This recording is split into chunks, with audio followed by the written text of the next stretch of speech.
Good evening and welcome to Tucker Carlson Tonight. If you've been paying attention to the news recently, you may have noticed that many of the big stories revolve around questions of race. Increasingly in this country, race is the headline. Just this week, Roseanne Barr was fired and her show was canceled on ABC after she tweeted an attack on Valerie Jarrett that many described as racist. Starbucks, the coffee retailer, closed more than 8,000 of its retail stores in order to re-educate its white employees about their unconscious racism. Meanwhile, a bar in Portland, Oregon hosted a reparations happy hour where non-white patrons drank for free. Over in cable newsland, MSNBC aired an hour-long primetime special that not only attacked racism, but also engaged in it by stereotyping an entire group of people based on their skin color. Here's a selection from that. The gentrifiers of today, their parents or their grandparents ran away from the city to get away from black and brown folk. And now their children and their grandchildren are saying, oh, the suburbs, there's only so many Olive Gardens I can go to, so I need to go back to the city and get my life in the city. But when I do that, I need to have my hot yoga studio and my pottery studio and my stuff represented. And if you intrude on that, I will then call the police.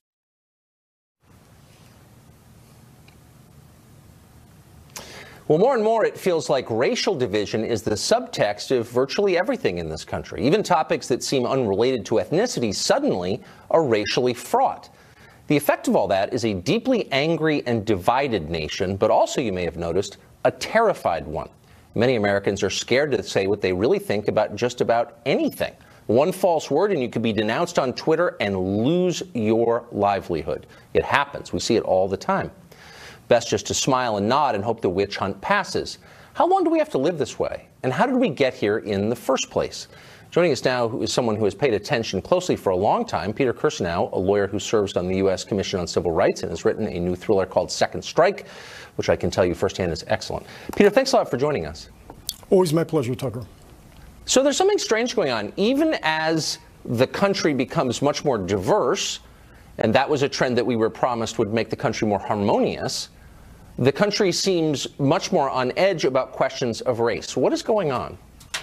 Well, I think several things are going on, but the overriding thing is a political narrative that's driven to enhance one argument or the side of one particular side.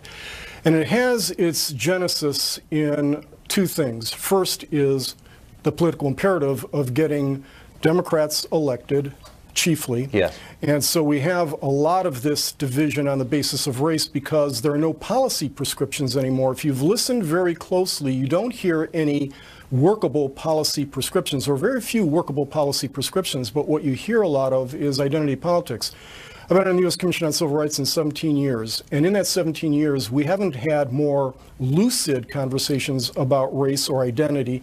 They have gotten increasingly sophomoric, they've gotten increasingly opaque, and they're driven by an ahistorical narrative, one that doesn't have or very little bearing on what truly happened in the United States of America. Look, the fact of the matter is that in my lifetime, matters of race and racial discriminations have gotten demonstrably better in ways that we could never even imagine.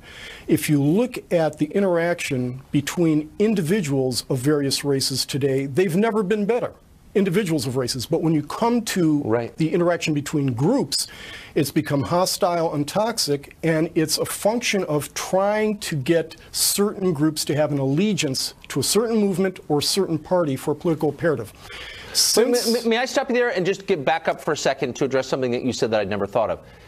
The conversation is increasingly general and less specific. So whereas 30 years ago, people might say, in order to close the achievement gap in standardized testing, we need to put more money into Head Start, for example. Now the conversation is, this group is bad, it has always been bad, it will never get better. Why are we hearing fewer solutions than we used to hear? Well, I think for a couple of reasons. One, again, is that political imperative, because solutions augur against having a political advantage. But I think it's also because there's a tendency on the part of some to shout down others, to cast others as the other. And again, that's for a political imperative. But you're afraid to say things that are demonstrably true. To give you one example, a couple of weeks ago, we had a hearing at the U.S. Commission on Civil Rights, all-day hearing, people from the Justice Department, Police Chiefs Association, you name it. Everybody in the world was there, and the usual groups were there.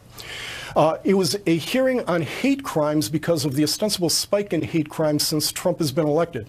But facts are stubborn things. And when you take a look at the data, and when I ask questions of this, after everyone made these grand pronouncements about how horrible and horrific the spike in hate crimes is, we had no hard evidence of such spike. And the best data on this comes from the Bureau of Justice Statistics, which has shown for the last 30 years there has been a decline in hate crimes. There's been a decline in all manner of discrimination for more than 30 years.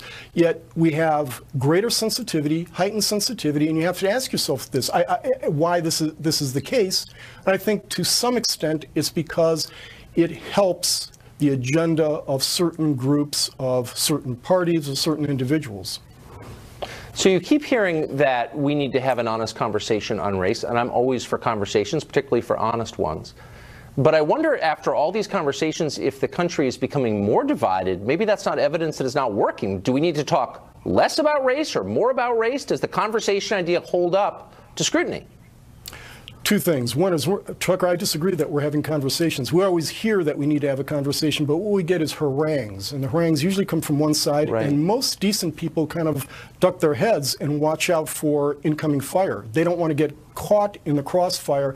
And you know, if you go to colleges, law schools, almost any institution of higher learning, and frankly, K through 12, there are only certain acceptable opinions that you can have. There are students who are punished, and they know this, and they know precisely how to react in the context of a classroom debate ostensibly on race. There's only one acceptable opinion, and you're not allowed to offer other opinions. And that doesn't forward the conversation. And one other point. No, and it doesn't help anybody. It doesn't help anybody. I can see why they try to shout you down, by the way. But I'm glad that you came. Thanks very much. Peter Christenow, great to see you. Thanks, Tucker. As we just told you, Starbucks closed its retail stores this week in order to re-educate its employees about racism. The assumption, of course, is that Starbucks' white employees are racist simply because they're white. But isn't that a racist assumption itself? Why is Starbucks wading into this topic anyway? Isn't it supposed to be a coffee shop? Professor Jason Nichols has been following the story since the beginning, and he joins us now. Professor, thanks for coming on. So I thought Peter Christenow said something really interesting a second ago, which is that we talk less about solutions and more in general terms. So just to give you one example, if the people who run Starbucks are upset about the racial climate in the country, and it's fair to be upset about that, then why do they have so few stores in black neighborhoods? I think the biggest concentration of black New Yorkers is Bed-Stuy in Brooklyn. I think there's one Starbucks there. You go to the Upper East Side, Starbucks in every corner.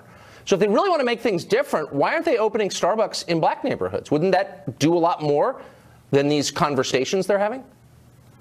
Well, I think if you want to talk about that, I would say more, even better than that would be employing more African-American and Latino baristas and managers. I think that's probably a better solution rather than just placing them in their neighborhoods. Because in many cases, that might actually lead to displacing some mom and pop shops and coffee shops that are independently owned, particularly ones by African Americans and Latinos and Asian Americans. So I would agree with you there that there are also other substantive things that they can do. But I think that this is absolutely a beginning, and of course, this was just supposed to start a dialogue, not supposed to solve all of the world's problems in 4 hours. But it's clearly an example of something that I've noticed a lot of recently, which is collective blame. The idea that because you look a certain way, you're responsible for a certain set of historical sins, you must have a certain set of attitudes, which is, of course, a racist assumption by definition. And so I wonder if you're going to approach this question, why not do it with the true assumption that racism is a human problem? Bias, hatred, evil, they're human problems committed by all people, not unique to one. That's not what Starbucks is doing at all, right? Well, I think one of the things is that that's not Starbucks' experience. Starbucks had the arrest of those two gentlemen, and other experiences of bias, and it seems like it's pretty one-sided. So they wanted to address that, and I don't think that what they wanted to do was... So wait a second. First of all... No, hold on, Tucker. Let me just finish this one point. I think one of the things that they wanted to do was to create a dialogue between people of different backgrounds. It wasn't about blame, and I think that's one of the things that's missing oftentimes when we have these discussions, Tucker, is that people think that just because you want to have a dialogue about race, and yes, history matters and all these things, you know, I think we need to think of it that way, that we're just going to have an open exchange of ideas and have an open dialogue. I'm sorry, that's false. What our kids are being taught and what Starbucks is teaching us is that certain groups are more prone to racism than others, and that's a lie, as you know, because all people are fundamentally the same in that they're capable of great good and great bad, and racism is one of the great bads. But they're all capable of that. There's no group has a monopoly on racism in this or any other country, and to suggest otherwise is itself racist, right? Tucker, here's the thing.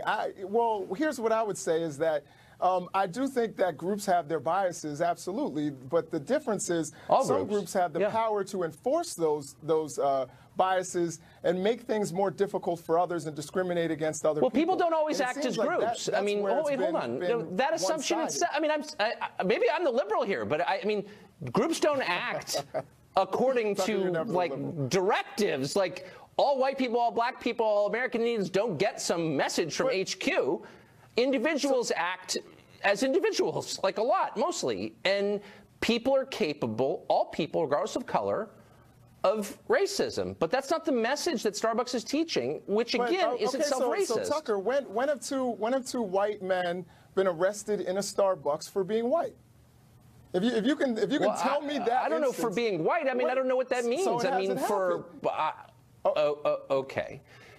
Look, the point is that, yes, you've had a lot of anti-black racism, but that doesn't mean that everyone who's white shares a special burden of racism, because that assumption is itself racist. So to get beyond this morass, you need to acknowledge that human sin is universal and that people aren't responsible for the actions of people who happen to look like them. Because that's collective punishment, Tucker, and collective guilt, and it's wrong, right? Again, Tucker, I think you have inferred more from this than I think Starbucks is actually saying. Oh no, I haven't. No, come on, Professor. Let's not be disingenuous. I'm not inferring anything. I'm listening carefully to what I'm being told. Okay, but there's anti-black racism, and when we're addressing that, sometimes that can come from anybody of any background. So what we're trying to do is address some of the issues of anti-blackness, immigrant sentiment. We're trying to address that, but we're trying to address that for all people. There are times, believe it or not, when African Americans discriminate against other African Americans based on the assumptions that they have. So I think, addressing bias and trying to be anti-bias, we're not trying to say that this is just white people or, Well, no, of course you are. That's exactly what you're saying, and you know it. And that is not that's exactly what you're saying. That's exactly what Starbucks is saying. It's exactly what my kids' teachers are telling them every day. Let's be honest. I guess we can't. Professor, great to see you. Thank you. Absolutely. Always great, Tucker. Thanks. How safe is air travel? It's not a question you'd think you'd have to ask yourself, but government documents obtained exclusively by this show suggest that the FAA has dramatically lowered its standards in hiring for air traffic controllers, dramatically, in shocking ways that shocked us, and we do this for a living. We've got details ahead.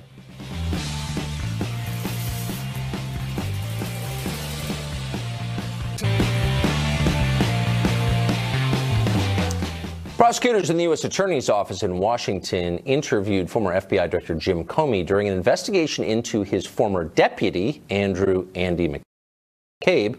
McCabe, you'll remember, is accused of lying about giving sensitive information to the media, leaking a number of times. Meanwhile, the price tag on the Mueller investigation keeps rising. It is up to $17 million in taxpayer funds. Feel safer? Jonathan Turley is a lawyer and a professor of constitutional law at George Washington University Law School in Washington. He joins us tonight. Professor, thanks for coming on.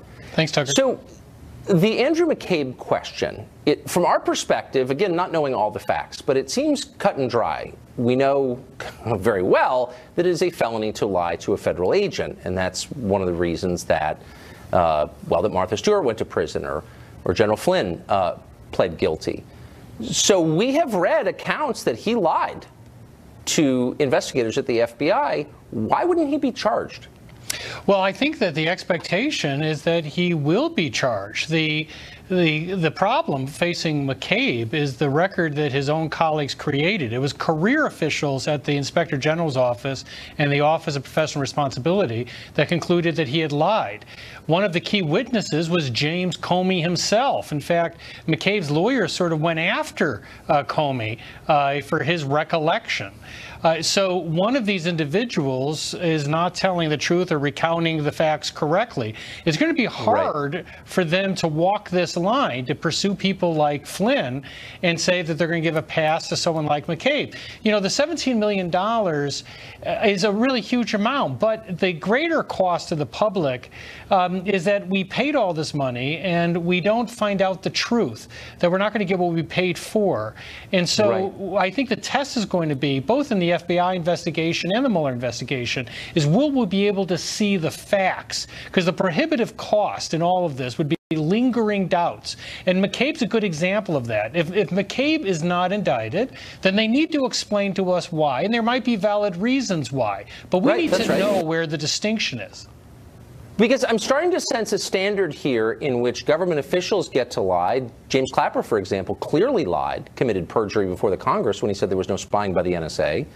He's still on cable television yapping up a storm. He's on Twitter. He's now selling a book.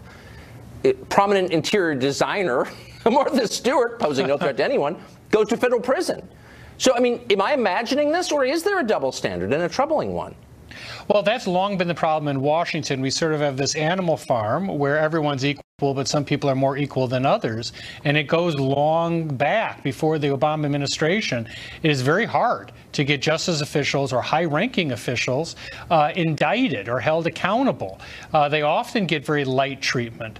Clapper's an example of that. And when Clapper was confronted with the fact that he had given false testimony, he said, well, that was the least untruthful thing I could have said. Well, most people call that lie. I mean, most people say, well, that's still untruthful, right? You were in front of Congress. No, a normal person wouldn't have that least untruthful option when they're trying to answer a question.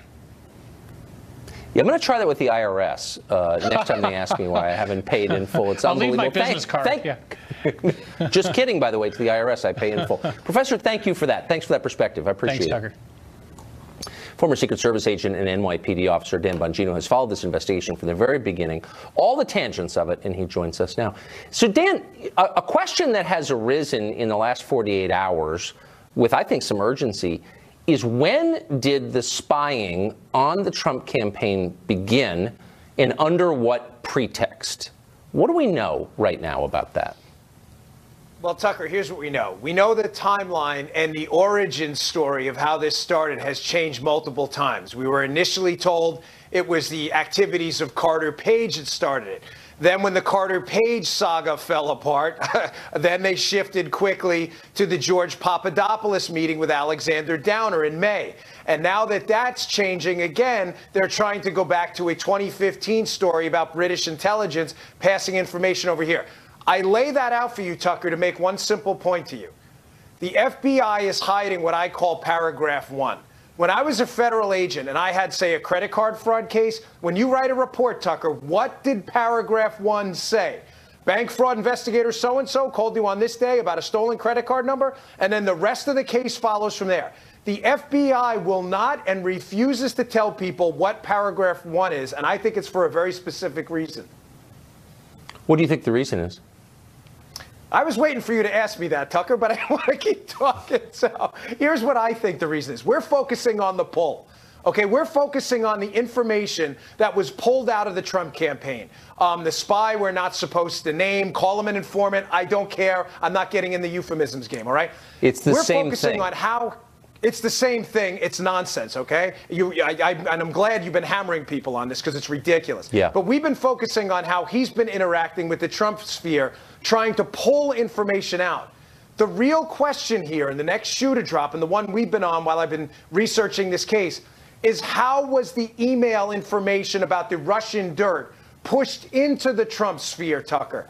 It was fed to Papadopoulos by a Maltese professor way back in March, months before this formal investigation. Now, let me just drop a boulder on you here. That professor has now disappeared. He was interviewed by the FBI in February. Now, if this is a Russian collusion case, and this guy's the Rosetta Stone and has the keys to the kingdom and knew about this Russian dirt and fed it to a Trump low-level guy like Papadopoulos, then how come the FBI let him disappear after interviewing him in February? So, I mean, that's kind of the key to the whole story. So this, I mean, that's the genesis story of this investigation, Yes. of the Mueller investigation, of all this Russia stuff, which has gummed up the gears of government since day one of this administration. All goes back to the Maltese professor. I hate to say that because Yes. it sounds nutty, but it's true. And we don't know where he is. Why don't we know where he is? And do you think it's possible that this was a setup from day one? I don't think it's possible anymore, Tucker. If I was a betting man, I would bet my right thumb on it that this was an entrapment operation. Now, who specifically set it up and why is still an open question. It would be irresponsible for me to say, but there's a lot of evidence leading to some very, very suspicious characters. But you just asked, and you posed to your audience the critical question. Stop for a second focusing on the poll. Who pushed the information into the Trump sphere that was going to be pulled out later as evidence they were colluding with the Russians? The answer is we know the guy.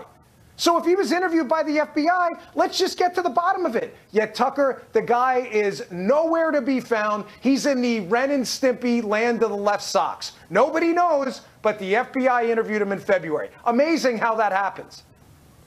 The whole thing is unbelievable. And the more you know, I almost hesitate to learn more because I want to sleep at night. Dan Bongino, thank you for that. I appreciate it. Yes, sir. You got it. Joy Reid is apologizing for blog posts that until recently, she said, were written by hackers surreptitiously. What about the FBI investigation into this? Where'd that go? All of that's next. But the Joy Reid you never knew. The rigidly progressive, race-hustling MSNBC anchor once had very different views, and they've been revealed by newly discovered excerpts from her long-defunct blog. For example, Reid once complained that immigrants were taking American jobs. Imagine that. She described Lou Dobbs, our friend Lou Dobbs, as her ideological twin on immigration. She told Democrats to spend less time attacking white people, amazingly. She also compared John McCain to the Virginia tech shooter, and she spread 9/11 conspiracy theories. Well, in April, she commented on some of those blog posts. Watch. I've spent a lot of time trying to make sense of these posts. I hired cybersecurity experts to see if somebody had manipulated my words or my former blog. And the reality is they have not been able to prove it. But here's what I know. I genuinely do not believe I wrote those hateful things. Well, we assumed that Reid would once again continue to blame these new set of opinions on a mysterious fake hacker, because, as you just saw, she's done it before. But no, this time she admitted the truth and said she's sorry. So good for her. It's better not to lie so much. But there's at least one outstanding question here, a question that hangs in the air. Whatever happened to that FBI investigation that Joy Reid and NBC News ordered up when they were still pretending that the blog posts weren't real and were committed by maybe Vladimir Putin? Is that FBI investigation still ongoing? And what's the penalty for using federal law enforcement to perpetuate a hoax? And how much did it cost? And is NBC News going to pay back American taxpayers? Joining us now is a man who's considered these questions, Larry O'Connor, associate editor of the Washington Times. So, Larry, this is a real question. And by the way, again, I just want to say, good for Joy Reid for telling the truth. It's always good to tell the truth. Little late. But they did order up this FBI investigation, and NBC stood behind it. Yep. Are you allowed to do that in perpetuation of a hoax, which is what they did? Last I checked, not so much. And I actually checked with a couple of former Department of Justice officials, and they said, no, that's actually kind of a federal crime, making a knowing false report to the FBI. And no one knows how much of our government resources have been spent on investigating a hoax. Now that the FBI isn't spending so much time investigating political opponents of Barack Obama, one thinks that they actually would like to chase down some serious crimes and not just Joy Reid's fantasies, to cover her own butt, by the way. And that's, let's be clear here. Her lies, and which were reinforced by her network, NBC, they were all to just cover her up. It was to make her look good. It was just to protect her job. And apparently she didn't have to, because NBC is going to stand by her no matter what. Yeah, and by the way, I'm all for networks standing by their anchors, I should just say. Well, and I also think that most people are decent and forgiving. And I think that if you say, you know, I'm sorry I said that, or my views have changed, I think most people think that's okay. I certainly think it's okay. What's not okay is to waste our time and the resources of federal law enforcement perpetuating a lie. Now, no one who does that, and there are a lot of people who do that, by the way, a lot of fake hate crimes, for example, they're never prosecuted. And she won't be prosecuted. But shouldn't NBC have to repay that money? Why do they get a pass on this? I would think so. And I think also, I mean, listen, I understand, and I'm all for radio networks forgiving their and not firing their employees, too. While we're at it, let's have that on the record. But I do think NBC has to answer for a couple of things here, because they were part of this, Tucker. They circulated this report from Joy Reid's expert, the cybersecurity expert, that said that she had been hacked. That damages their brand, because they're in the business of fact-checking everybody they disagree with. Well, it's time for them to actually come clean a little bit and say, yeah, this was all bogus. It was wrong. There needs to be some transparency there. And yes, you're right. At the very least, whatever this ended up costing the federal government, NBC, Comcast, Universal, they should repay that money. Well, I mean, they're liars. We know they're liars. They leaked the Access Hollywood tape to the Washington Post. We know that. Everyone who works at NBC knows that, and they did it for political reasons, and they've never admitted that. Right. So they were going to do a do. thorough investigation into that, though, Tucker. I remember they made a lot, lot of noise about that thorough investigation. Still trying to find the real killer, Larry. That's right. Larry, thanks for coming on Friday night. Good to see you. Thanks, Tucker. You too. Well, the Boy Scouts of America are no more. They're now Scouts BSA. Mike Rowe is an Eagle Scout, and he joins us next to discuss the changes and what they mean for us. Stay tuned.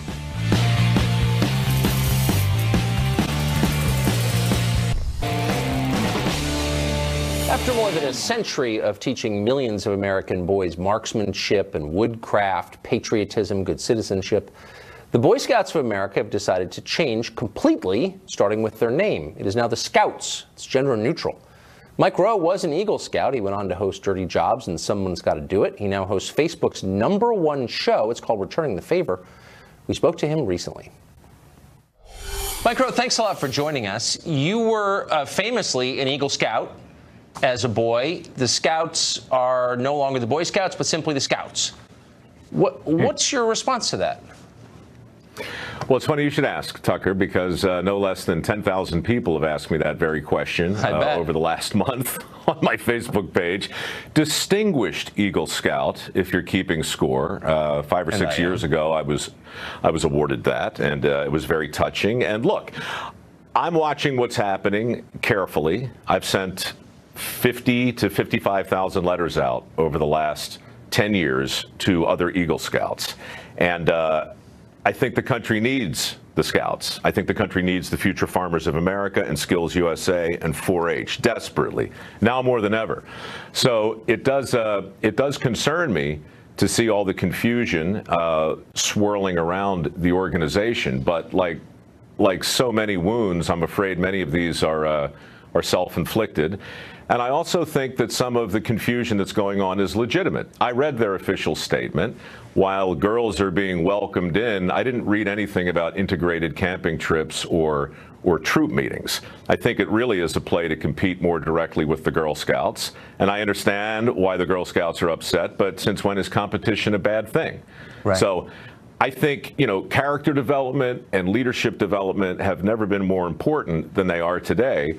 So my hope is that the Boy Scouts assume the opportunity that's presenting itself and become an antidote for the safe space environment that's out there and push back a little bit. I mean, not to sound like the angry guy on your neighbor's porch yelling at the kids on the lawn, but when I was in the Scouts in 74 and 75, it wasn't a safe space there in the basement of our church. I mean, you'd go home with a bloody nose sometimes or a black eye. We had a boxing ring.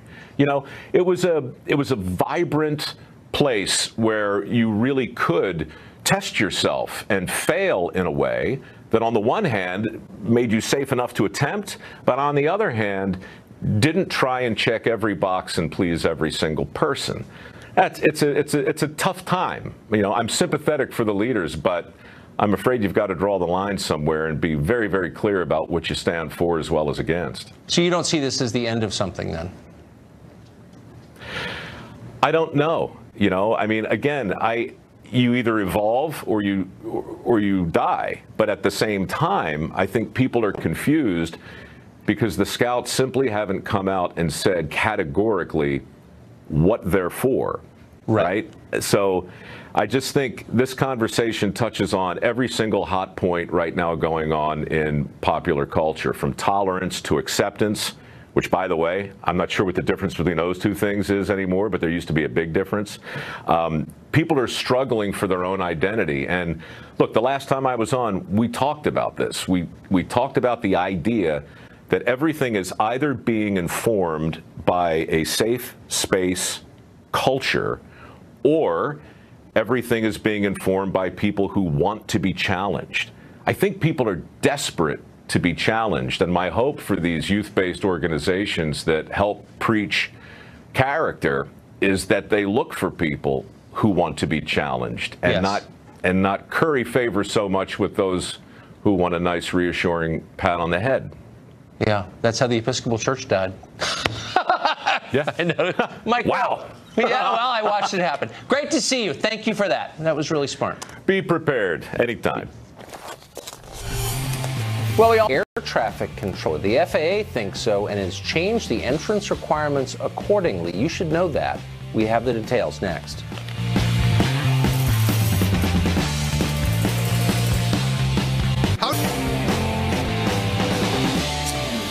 Well, it's hard to think of a tougher or more important job than being an air traffic controller. Go ahead and try. It'll take you a while. Every day, more than 2.5 million Americans fly in or out of U.S. airports, along with, of course, many billions of dollars of cargo. At any one time, there are about 5,000 aircraft above the United States. On 9/11, for example, air traffic controllers guided every one of them to a safe landing in a little over an hour. Go ahead and try that. It's the kind of job where even a small mistake could lead instantly to the deaths of hundreds of people. Not surprisingly, the hiring standards for air traffic controllers were long among the most selective of all federal jobs. Applicants typically needed to complete military service or pass the FAA's Collegiate Training Initiative program. After that, they sat for a specially designed exam that tested for relevant job skills like math ability and complex problem solving. Only those with the highest scores made the cut. The system was designed to choose the best, and for decades it worked. Then, during the Obama administration, activist bureaucrats decided that the pool of air traffic controllers wasn't diverse enough. They never explained why diversity ought to matter in air traffic control, or why it was more important than traditional goals like competence and public safety. The FAA, without a vote, just scrapped the old hiring system and replaced it with a diversity-friendly version. Most people have no idea this happened. The FAA now requires many of its applicants to fill out what they call a biographical questionnaire before any other screening. Those who answer the questions in a way that diversity monitors don't like cannot be considered for hiring, no matter how much experience they have or how well they may do on the other portions of the testing. The biographical questionnaire is all important. So what is in this biographical questionnaire? Well, we can answer that question because we got a copy of it, and we also got information about how it is scored. And it's shocking. For example, one question asked test takers to name their worst grade in high school. The preferred answer for that is science. In other words, if you can't do science, the FAA is especially eager to hire you as an air traffic controller. You get 10 points for being bad at science, according to the scoring sheet. Another question asked about work history. According to the FAA, the best answer to that question is you haven't worked at all in the past 3 years. You get 10 points for not working. Apparently, unemployed people make the best air traffic controllers. This is demented, by the way, but it's real. So do applicants who played a lot of sports in high school. They're rewarded too. By contrast, applicants who say they know a great deal about air traffic control get only 5 points. Trained pilots get 2 points. Once again, applicants who haven't worked at all, who have been unemployed for the past 3 years, get 10 points. Pilots, 2 points. This is insane, and it's dangerous. It's also indefensible. We asked the FAA's top spokesman why applicants for an air traffic control job would get more points for playing high school sports than for flying planes or knowing a lot about air traffic control. His response, quote, "I'm trying to find that out as well." Well, not actually trying very hard, it turns out. We still haven't heard back with the real explanation, and of course we won't, because there isn't one other than shut up, diversity. But we won't shut up. This is too important. Lives are at stake. Joining us now is Michael Pearson. He's a lawyer representing a man who is suing the FAA for its updated hiring practices. Mr. Pearson, thank you for coming on. Thank you, Tucker. I'm glad to be here. Why would the FAA award extra points for incompetence in science, for example? Well, the biographical questionnaire and biographical assessment, the first version of it, was made to screen out people with experience. It wasn't meant in any form or function that I can find, and I've been looking at this for almost 4 years now, including looking over many documents we had to fight the FAA for several years that they kept hidden. To answer that question, the test was basically meant to screen out people with aviation experience. There's even worse questions and answers on the test, but you did a pretty good job of portraying some of the questions and answers on the test. I don't understand. I mean, just to restate for our audience who is so numb to this kind of thinking that it may not penetrate, we're not talking about hiring a sociology professor or some other totally irrelevant job like that. We're talking about air traffic controllers. Okay, we're the linchpin of public safety and transportation. Why would the FAA want people with less relevant skill in air traffic control for air traffic controllers? Because a group within the FAA, including the human resources function within the FAA, including the National Black Coalition of Federal Aviation Employees, determined that the workforce was too white. They had a concerted effort through the Department of Transportation, the Obama administration, to change that. And quite frankly, they're sacrificing and have sacrificed safety at the altar of political correctness. What happened offends not only the conscience, but also federal law, and we're exposing that.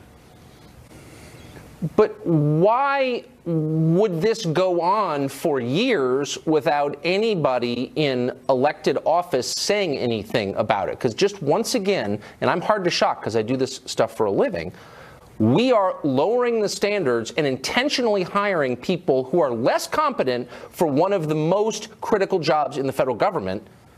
Lives are hanging in the balance. Why would no one in Congress do anything to stop this? Well, our law firm, along with Mountain States Legal Foundation, filed the initial lawsuit, and then the group of schools got together. Over 30 collegiate training institution schools got together and actually went to Congress, and there have been members of Congress. Representative Randy Holtgren, Representative Frank Lobiondo have actually held hearings on this. The problem of it is that the union, NATCA, controls a large PAC, and they fund a lot of politicians, and nothing will get passed in aviation without the blessing of the Controllers Union. And their position radically changed when the Obama administration came in, and my belief is that favors were exchanged. Now, I'm not saying that lightly. I was an air traffic controller at 4 of the busiest facilities in the country for almost 27 years, along with being an attorney and a professor. So when I say these things, it's not based only on experience. It's also based upon documentary evidence and proof I have. At the end of the day, everyone flies, including members of Congress who fly quite often. And I think the ones that actually heard this story were offended by it, because it's in their backyard. It's a safety interest for them. This is not a partisan issue, quite frankly, because, again, it's the safety of the national airspace that's at risk here. And I can tell you from training well over 100, probably 300 controllers in my lifetime as an FAA controller, that there is a difference. This is akin to the Veterans Administration hiring doctors and trying to tell the public that the best physician is one that never went to medical school and that the VA could train them better. And that's exactly what's occurred here. And quite, to be very straightforward, the mainstream media has covered this, has not covered it actually, and has covered up this issue and has not revealed what's going on, and it's a shame. And it's not only shameful, it again sacrifices public safety. It goes without saying that the people the FAA spoke to were such cowardly worms, and I don't say that lightly, that they wouldn't come on and defend this. But I hope someone forces them to. Very quickly, in 10 seconds, a rhetorical question. Did the Obama administration ever show with data that somehow increased diversity in the ranks of air traffic controllers would make the public safer? Do they even make that case? Absolutely not. And there's published data out there that says that's a total farce and incorrect. There's no data to support that. This is social engineering at its finest, at the sacrifice, again, of public safety. It's totally demented, and we're going to ride this until it's made right, because lives are at stake, and we're not overstating it. Thank you very much. You're knowledgeable, the knowledgeable person on this. We appreciate talking to you. Happy to be here. Thank you. We'll be right back. Thanks.